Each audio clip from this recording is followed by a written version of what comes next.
Hey everybody, it's Nemo here. So this is the start of a new section that I like to, well, I don't have a name for it yet, but it's where I delve into the different pieces of computers and stuff and explaining a little bit about computers, so that some of our customers will be able to be more familiar with some of the repairs that we do and the different types of upgrades that would benefit different types of people.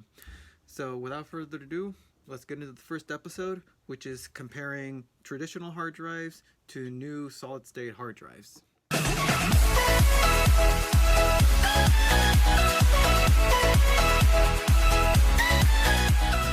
So the first hard drive we're going to go over is these types of traditional hard drives. Now these types of traditional hard drives were first made in 1956 by IBM and can hold 5 megabytes, not gigabytes, megabytes of data. And no, it wasn't this model or even the next model I have right here. No, it's the one you see pictured right now, and it weighed a whole ton of weight, and as you could see, it took up a very big amount of space for only 5 megabytes. So it wasn't until 1980 that a company called Sugar Technology, which made the first popular hard drive that you could put into computers, as you see right here right now. It was a big 5.25 inches in diameter, and the drive itself would cost about 1.5K, $1,500. After getting shrunk from 5 inches, the next type of hard drive was this one that we call the 3.5 inch hard drives. These went into personal computer desktops and were the ones mostly used in computers from then on desktops. For laptops, what they had to do is eventually shrink them down to the 2.5 inch drives. And I've opened this one up. These are the same thing, but on this one I just took off this cap to show you guys the insides. And a few parts, there's a lot of parts in here, but the main ones I'm going to go over is the actuator arm, the platter, and the actuator itself. So the first thing I'll go over is the actuator arm, which is this little part right here. This little part swivels up and down, back and forth, in order to read the data from this large spinny thing.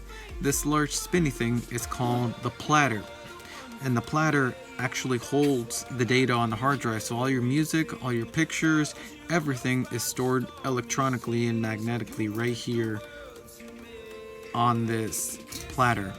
All your information, all your pictures and everything are held on this platter right here.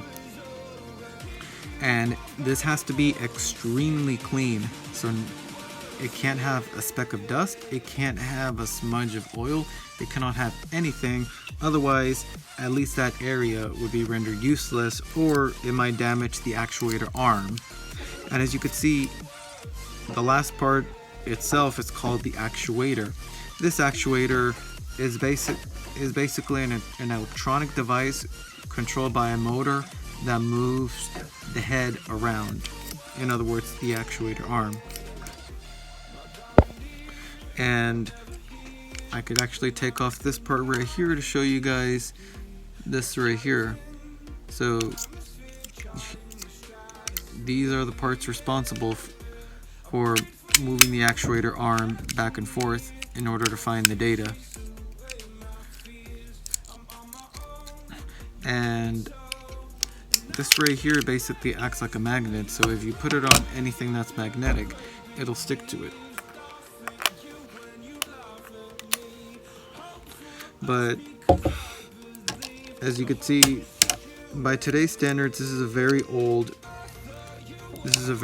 hard drive, because this is very old technology, because you have the actuator which could fail, the actuator arm which could fail at any point, the platter can just stop spinning for any reason, you got the PCB, and you got a lot of other parts that are points of failures for here, which is why we urge everybody that comes in to upgrade from a traditional hard drive to one of these. We call these solid state drives, and they basically do the same thing as these traditional hard drives, but in but in a more modern and faster way. So whereas the traditional hard drive had a lot of points of failures, the SSD honestly only has 3, count them, even maybe 4 parts if you want to go so far. So the 4 parts that I'll go over this are the NAND flash memory, which is where your actual data is stored, which on this particular one, it's these 2 right here. So all your data, all your movies, all your pictures, everything is stored on these 2 right here. The second thing is the controller, which on this particular one is this one right here, and this basically controls the data, saying you go here, you go there, and put the data where it should be. The other part is the green part you see right here, which is they call the PCB, or the printed circuit board. Basically where everything is attached to and where everything is. And the last part is the interface right here. So this one has a Sata interface, which is what 90% of computers still use today. So this can pretty much universally work on any computer, whether it be desktop, laptop, and as you could see, data will just go in, data would go out, no moving parts, no spinning parts, and as you could instantly see, this one looks a lot better than this one right here already. So all in all, to wrap up this short video, this is where we try to upgrade people to it, what we'd usually advise to get. You'll have a lot less data loss on this, your computer will be instantly faster, and it's a great way to stay in shape.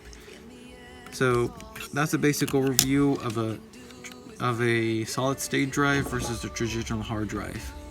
If you have any questions or comments, leave them below in this video. Like it if you dislike it, dislike it if you disliked it, subscribe for more videos like this, and we'll catch you guys in the next video. This is Nemo signing out. Thanks for watching.